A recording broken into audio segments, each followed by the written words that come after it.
Okay, we are out of time. I have to go to a break, but I have to. This is a yes or no answer that you could give me.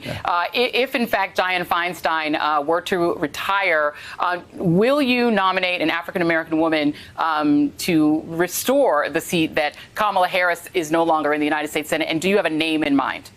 I have multiple names in mind.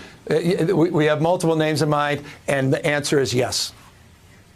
Okay, Governor Gavin Newsom, thank you very much. Really. 2 years later.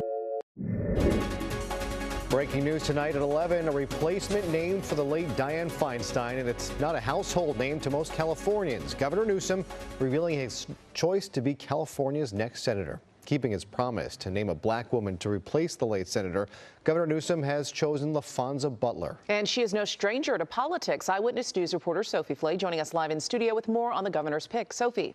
Jory Michelle, California Senator Dianne Feinstein, the oldest member of the U.S. Senate and longest-serving senator, died Thursday night.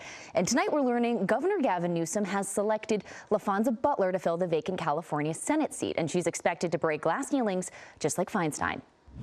Butler is a Democratic strategist and advisor to Vice President Kamala Harris. What he did is he picked somebody outside of government who cares about issues that he cares about. Butler will be the only black woman serving in the U.S. Senate and the first openly LGBTQ person to represent California in the chamber. Newsom fulfilling his pledge to appoint a black woman if the seat became available, saying, quote, LaFonza will carry the baton left by Senator Feinstein, continue to break glass ceilings, and fight for all Californians in Washington. Butler commenting on Feinstein's passing over the weekend, saying, not only was she a titan in the Senate, but a legendary figure for women in politics and around the country. Her legacy and achievements will not be forgotten.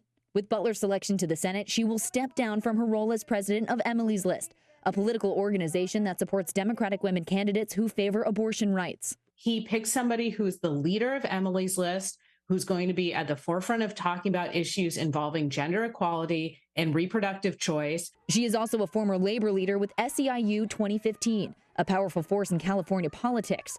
ABC7 interviewed Butler in 2015 while fighting for higher wages for in-home healthcare workers. This group of workers is fundamental to the backbone of our communities. They take care of the elderly, they take care of the disabled, they make sure that all of those other workers can actually go to work and not be confined to making sure that our state's most vulnerable are taken care of. Butler could be sworn in as early as Tuesday evening when the Senate returns to session. Sophie Flay, ABC7 Eyewitness News.